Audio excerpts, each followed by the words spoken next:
இன்றைக்கி நம்ம பார்க்க போகிறதுங்க வெந்தய இட்லிங்க. வெந்தய இட்லி பாருங்கள் எவ்வளோ சூப்பராக வெள்ளை வெள்ளையர்னு பஞ்சு மாதிரி எப்படி செய்யலாம் அப்படின்றதையும், அதுக்கு நம்ம கத்திரிக்காய் தக்காளி பஜ்ஜியோடு சாப்பிட்லாங்க. செம்ம டேஸ்ட்டாக இருக்கும். பாருங்கள் எவ்வளோ பஞ்சு மாதிரி செய்யலாம் அப்படின்றத பார்க்கலாம் வாங்க. இதுக்கு தேவையானதுங்க, நான் இன்றைக்கி ரேஷன் புழுங்கல் அரிசி இருக்குது இல்லைங்களா, ரேஷன் புழுங்கல் அரிசியும் ரேஷன் பச்சரிசி வச்சு தாங்க இன்றைக்கி நான் செய்து காட்ட போகிறேன். அதில்ங்க ரேஷன் அரிசி எடுத்துக்கலாங்க. புழுங்கல் அரிசிங்க இது நல்லா க்ளீன் பண்ணிக்கணுங்க. அதில் வந்துங்க குப்பை அந்த நெல் இதெல்லாம் இருக்குங்க, கருப்பரிசி அதெல்லாம் சுத்தம் பண்ணிடணுங்க. இது வந்துங்க ரேஷன் பச்சரிசிங்க. ரெண்டையும் அதே போல் சுத்தமாக க்ளீன் பண்ணி புடச்சி எடுத்து வச்சுக்கணுங்க. இப்படி நீங்கள் பொறுக்குனிங்கன்னா இது மாதிரிங்க கருப்பரிசியும் நெல்லும் வரும். இதெல்லாம் சுத்தமாக க்ளீன் பண்ணி எடுத்துக்குவாங்க. இப்போ நம்ம இந்த ரெண்டு அரிசியை என்ன அளவில் போட்டு செய்யலாம் அப்படின்றத நான் உங்களுக்கு காட்டுறேன் வாங்க. ஒரு பாத்திரம் எடுத்துக்கலாங்க. அதில் பாருங்கள் 1 2 3 4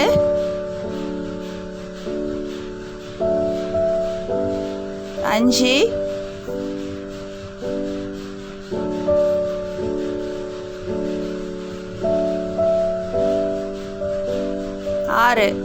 6 கிளாஸ் புழுங்கல் அரிசி இப்போ நம்ம எடுத்துக்கிட்டோங்க. இதில் போட்டிருக்கிறது 6 கிளாஸ் புழுங்கல் அரிசிங்க. இப்போ நெக்ஸ்ட்டு வந்துங்க பச்சரிசிங்க 1 கிளாஸ். இதில் வந்துங்க 1 கிளாஸ் போட்டுட்டேன். 1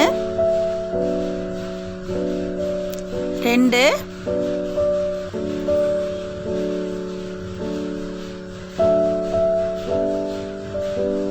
3 கிளாஸுங்க. இப்போ நாம் வந்துங்க 6 கிளாஸ் புழுங்கல் அரிசிக்கு 3 கிளாஸ் பச்சரிசிங்க. இப்போ நாம் 2 கிளாஸ், நீங்கள் வந்து 2 கிளாஸ் புழுங்கல் அரிசி போட்டிங்கன்னா 1 கிளாஸ் பச்சரிசி இந்த கணக்கு வச்சு எடுத்துக்கலாங்க. நான் கொஞ்சம் அதிகமாக செய்கிறேங்க. 6 கிளாஸ் புழுங்கல் அரிசிக்கு 3 கிளாஸ் பச்சரிசி ஆட் பண்ணி ரெண்டையும் கலந்து இப்போ நம்ம அதை ஊற வச்சு எப்படி கழுவலாம், அது என்ன விதத்தில் செய்யலாம் அப்படின்றத நான் வாங்க உங்களுக்கு காட்டுறேங்க. இப்படி நீங்கள் செய்யும்போது நான் சொன்ன இதே லெவலில் செஞ்சிங்கன்னா இட்லி சூப்பராக வெள்ளை வெள்ளையர்னு பஞ்சு மாதிரி சூப்பராக வருங்க. இதுக்குங்க இப்போ வெந்தயம் தாங்க, நம்ம இந்த வெந்தய அளவு கரெக்டாக மெயின்டைன் பண்ணிக்கோங்க. பாருங்கள் வெந்தயம் இப்படி கையில் 2 கைங்க நல்லா நாப்பில் 2 கை அளவு வெந்தயம் போடுங்க. வெந்தயம் இவ்வளோ வெந்தயம் போட்டிங்கன்னா தான் சூப்பராக வரும். என்ன வெந்தயம் நாம் எப்பயும் 1 ஸ்பூன் தானே போடுவோம் அப்படின்னு நினைக்கக்கூடாதுங்க. நீங்கள் டேபிள் ஸ்பூனில் ஆனதிங்கன்னா 4 டேபிள் ஸ்பூன் அளவுங்க, பெரிய ஸ்பூனில் 4 டேபிள் ஸ்பூன் ஆட் பண்ணுங்கள், செம்மையாக வரும். இப்போ நான் வெந்தயத்தையும் 2 கைப்பிடி அளவு வெந்தயத்தையும் அரிசியும் ஊற வச்சுக்கணும். உளுந்து வந்துங்க 1/2 கிளாஸுங்க. 1/2 கிளாஸ்னால் 3/4 கிளாஸுக்கு கம்மியாக ஆட் பண்ணிக்கணும். அது இப்போ ஊற வைக்கக்கூடாது. இப்போ அரிசியை நல்லா இப்படி தேய்ச்சி நல்லா கையில் நல்லா பிசைஞ்சு விட்ற மாதிரிங்க. நான் எப்படி சொல்கிறேன்னா 2 கை போட்டு கூட தேய்ச்சி கழுவலாம். பாருங்கள் நான் 1 டைம் கழுவி அந்த தண்ணியை எடுத்துகிட்டு இப்போ 2வது டைம் கழுவிட்டு இருக்கிறேன். நல்லா இது போல் கையில் இப்போயே கழுவுனிங்கன்னா தான், இல்லைன்னா இந்த அளவுக்கு தேய்ச்சி கழுவுறது இல்லை, ஆட்டும் போது கழுவ முடியாது. ஏன்னா பச்சரிசி வந்து உடஞ்சிருங்க, மாவு ஆயிரும். 1 டைம் கழுவி அந்த தண்ணி எடுத்துட்டேன். இப்போ 2வது டைம் கழுவிட்டுருக்கிறேன். இதே போல் 4 டைம் 5 தடவை நல்லா 4 டைம் 5 டைம்ஸ் நல்லா தேய்ச்சி கழுவி எடுத்துக்கணுங்க. நல்லா வெள்ளை வெளையர்னு தண்ணி வரணுங்க. நம்ம ஊற்றினா அந்த பச்சை தண்ணி மாதிரி தெரியணும், அந்தளவு கழுவிக்கிறேங்க. பாருங்கள் இது போல் சுத்தமாக கழுவி எடுத்துக்கிட்டிங்கன்னா இட்லி நம்ம ஊற்றும் போது சூப்பராக வரும். வெந்தயமும் கழுவிட்டு ஊற வச்சுட்டுங்க.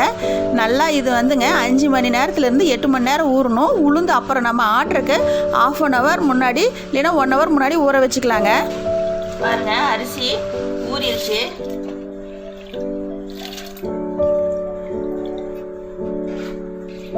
பாருங்கள் வெந்தயமும் நல்லா ஊறிடுச்சு. பாருங்கள் உளுந்து, முழு உளுந்து வெள்ளை உளுந்து ஊற வச்சிடலாம். இப்படி அரிசி ஊறின பிறகு ஆட்டுறதுக்கு ஒரு 1 மணி நேரம் மினிமம் 1/2 மணி நேரம் வைக்கணுங்க. இப்போ தண்ணி ஊற்றி ஊற வச்சிடலாம்.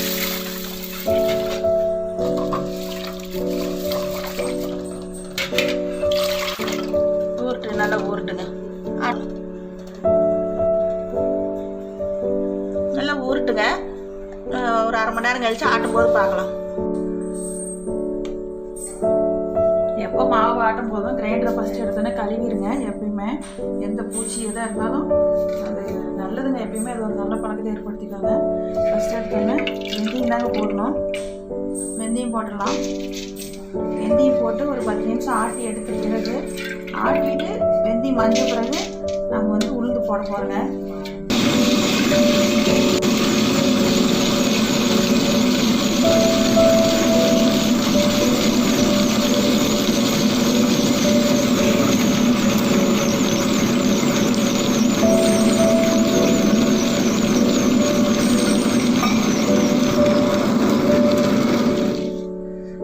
இதே மாதிரி வெந்தயம் நல்லா மையணுங்க.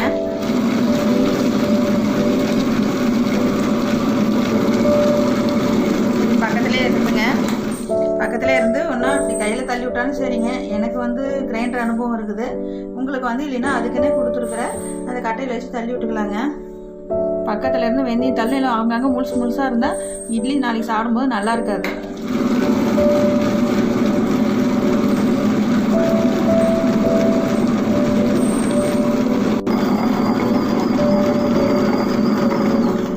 பாருங்க வெந்தயம் நல்லா மஞ்சிருச்சு. இந்த ஸ்டேஜில் உளுந்து ஆட் பண்ணிக்கலாம்.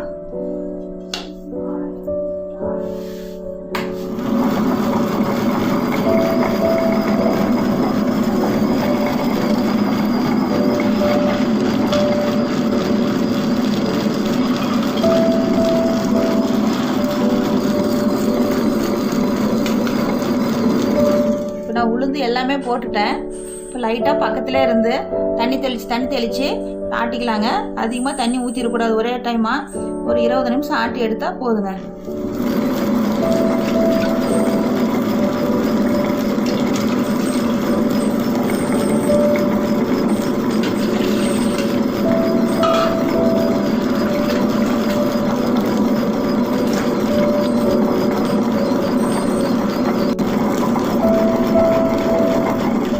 பாருங்க உளுந்து மைய ஆரம்பிச்சிருச்சு. இதே போல் நான் 20 நிமிஷம் ஆட்டிட்டு உங்களுக்கு காட்டுறேங்க.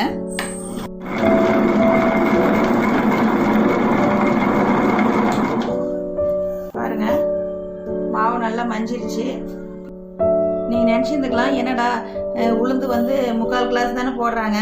இப்போ நான் போட்டுருக்குது 6 கிளாஸ் புழுங்கல் அரிசி, 3 கிளாஸ் பச்சரிசி, 9 கிளாஸுக்கு நீங்கள் உங்கள் கணக்கு பிரகாரம் நீங்கள் ஊற வைக்கிற பிரகாரம் போட்டோம்னா அதே கிளாஸில் 2 கிளாஸ் உளுந்து போட்டிருக்கணும். 2 கிளாஸ் உளுந்து போடலையே இவங்க என்ன 2 கைப்பிடி அளவில் வெந்தயமும் உளுந்து 3/4 கிளாஸ் போடுறாங்கன்னு நீங்கள் யோசிச்சுருந்துவீங்க. பாருங்கள் எவ்வளோ மாவு வந்துருக்குது. வெந்தயம் வந்து 4 டீஸ்பூன் போட்டுக்கோங்க. 3/4 கிளாஸ் உளுந்து இந்த அளவுங்க. கரெக்டான மெஷர்மெண்ட் அளவு. எடுத்துடலாங்க உளுந்தை.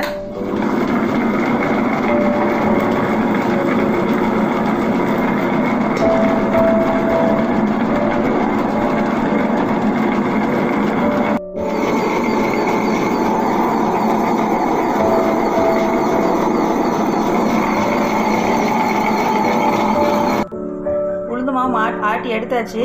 இப்போ நான் இப்போ அரிசி போட போகிறேன். இது மாதிரி ஃபஸ்ட்டு எடுத்தோன்னே உளுந்து போட்டுட்டு நீங்கள் நெக்ஸ்ட்டு அரிசி ஆட்டும் போது கிரைண்டர் நம்ம கழுவுறது ரொம்ப ஈஸியாக இருக்கும். இப்போ அரிசி போட்டு ஆட்டி எடுத்துக்கலாம்.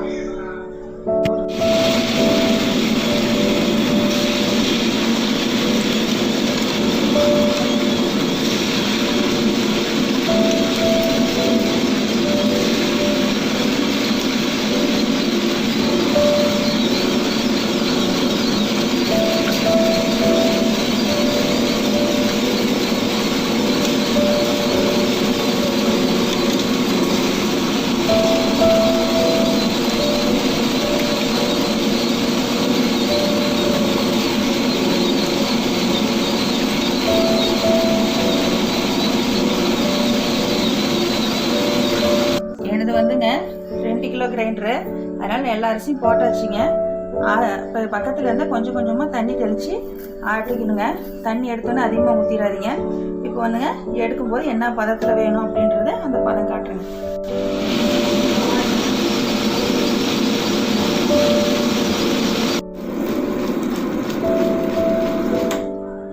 பாருங்க இவ்வளோ கெட்டி இருக்கணுங்க. தண்ணி ஊற்றிடாதீங்க.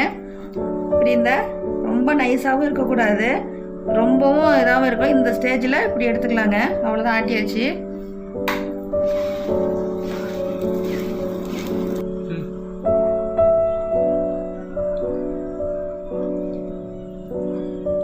கல் கிரைண்டர்னால இந்த சௌரியங்க நமக்கு. இப்போ நம்ம அப்படியே சாட்சியாக எடுத்துக்கலாம். கல் கழுவி விடுறதும் ரொம்ப ஈஸி. எனக்கு ரொம்ப ஈஸியாக இருக்குது. எல்லாம் மாவு எடுத்துகிட்டு எப்படி கரைக்கலான்னு பார்க்கலாங்க. மாவு வந்துங்க இந்த பாத்திரம் நிறைஞ்சிருச்சு. நான் வந்து வேறு பாத்திரத்தில் மாற்றி பெரிய பாத்திரம் நல்லா கை விட்டு அப்போ தான் கரைக்கிறதுக்கு நல்லாயிருக்கும். மாற்றிட்டு நான் எப்படி கரைக்கலான்னு காட்டுறேன். எல்லா மாவும் நான் அந்த பெரிய பாத்திரத்தில் போட்டுக்கிட்டுங்க. ஏன்னா நம்ம இப்போ நைட் ஆட்டி வச்சுட்ருக்கிறேன். காலைல எஞ்சி பார்க்கும்போது ஆல்ரெடி பொங்கிடும். இவ்வளோ வழியாக வச்சா இதாகிடும் இல்லைங்களா, அதனால தான். மாவு நல்லா கை விட்டு கரைச்சிக்கலாங்க. இப்போ நான் வந்து மாவு வந்து இதில் பாதி மாவு நல்லா கரைச்சிட்டு பாதி மாவு எடுத்து வச்சுருவேங்க.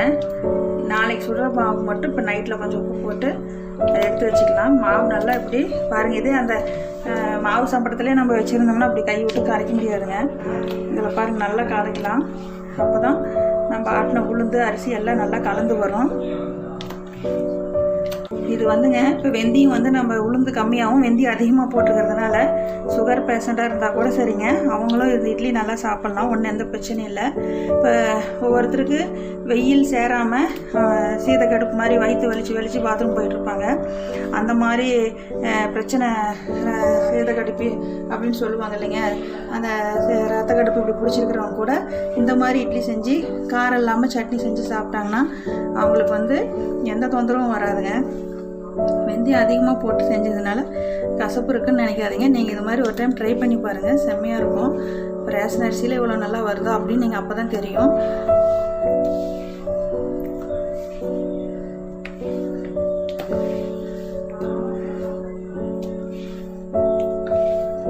அவ்வளோதாங்க, நல்லா கரைச்சாச்சு. இதில் பாதி மாவை நான் அந்த அடுக்கில் ஊற்றிடுறேன்.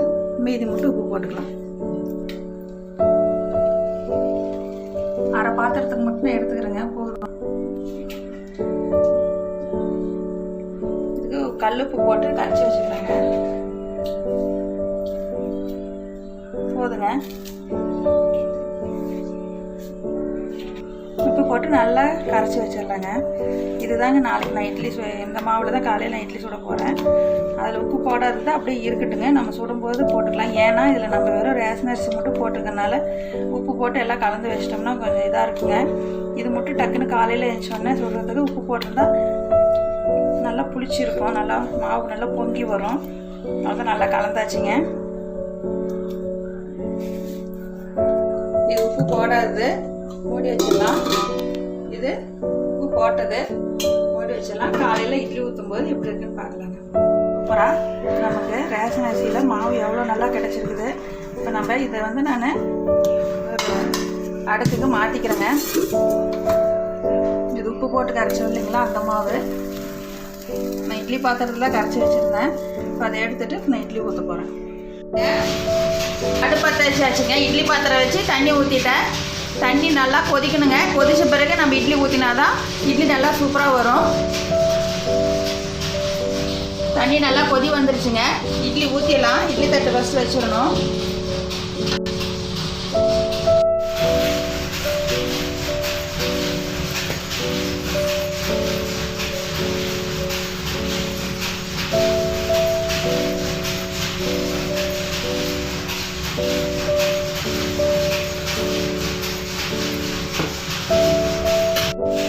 பத்து நிமிஷம் ஆயிடுச்சுங்க. இட்லி வெந்துருச்சான்னு பார்க்கலாம்.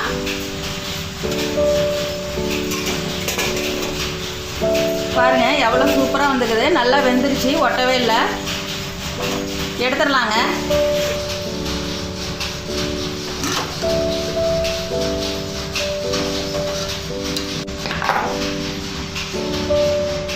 கொஞ்சம் லேசாக தண்ணி தெளிச்சு விட்டுட்டுங்க, அப்படியே எடுத்துடலாங்க.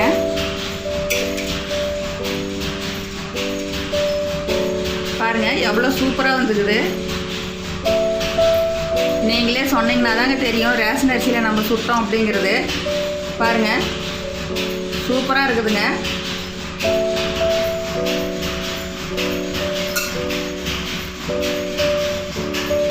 டிஸ்பிளேல பார்க்கலாங்க. எல்லாம் எடுத்துட்டேன். சரி பாருங்கள் நல்லா வந்துக்குது. டிஸ்பிளேல பார்க்கலாம். பாருங்கள் நம்ம ரேஷன் அரிசி, வெறும் ரேஷன் அரிசி மட்டுமே செஞ்ச இட்லி செம்மையாக ரெடி ஆயிடுச்சு. அதோட நாங்கள் கத்திரிக்காய் தக்காளி பஜ்ஜி நாங்கள் இன்னைக்கு சாப்பிட போகிறோம். வாங்க சாப்பிட்லாங்க. பாருங்க இட்லி பாருங்க எவ்வளோ சூப்பராக இருக்குது. பார்க்கும்போது சூப்பராக இருக்குதுங்க. பாருங்க பார்த்துடலாங்க. இந்த கத்திரிக்காய் தக்காளி பஜ்ஜிங்க நம்ம ஏற்கனவே நம்ம வீடியோவில் போட்டிருக்குதுங்க நம்ம சேனலில். அந்த லிங்க் வந்து பையன் சொல்லி நான் உங்களுக்கு அந்த கத்திரிக்காய் பஜ்ஜி லிங்க் வந்து டிஸ்கிரிப்ஷனில் லிங்க் கொடுத்துருக்கேன். அது பாருங்கள். இது நாங்கள் ஏன் போடலைன்னா வீடியோ ரொம்ப லென்த்தாக போகுது. ஆல்ரெடி வீடியோ லென்த்தாக போகுது. நீங்கள் வீடியோ பார்க்கும்போது ஸ்கிப் பண்ணாமல் பாருங்கள். என்னென்ன வேணும்னு நீங்கள் உங்களுக்கு என்னென்ன வேணும்னு சொன்னீங்கன்னா அதுவும் நாங்கள் அப்லோட் பண்ணுற வீடியோ. ஸோ ஸ்கிப் பண்ணாமல் பாருங்கள். இந்த கத்திரிக்காய் பஜ்ஜி நான் உங்களுக்கு டிஸ்கிரிப்ஷனில் லிங்க் கொடுத்துருக்கேன். அதையும் மறக்காமல் பாருங்கள். இல்லைன்னா ஐ பட்டனில் தந்துடுறோம். ஓகேங்க, டேஸ்ட் பார்த்துடலாம்.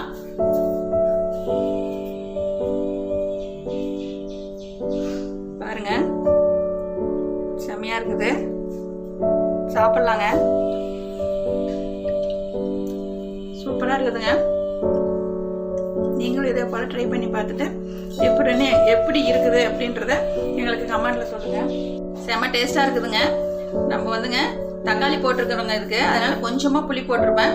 இந்த இந்த வீடியோ வந்து லென்த்தியாக போகிறனால தாங்க நாங்கள் இதில் வந்து கொடுக்கல. இது நீங்கள் வந்து டிஸ்கிரிப்ஷனில் லிங்க்கில் இருக்குங்க. அதில் நீங்கள் பார்த்து நீங்கள் இந்த இட்லி செய்யும்போது இது மாதிரி கத்திரிக்காய் தக்காளி இந்த பஜ்ஜியும் நீங்கள் போட்டு செஞ்சு பாருங்கள்.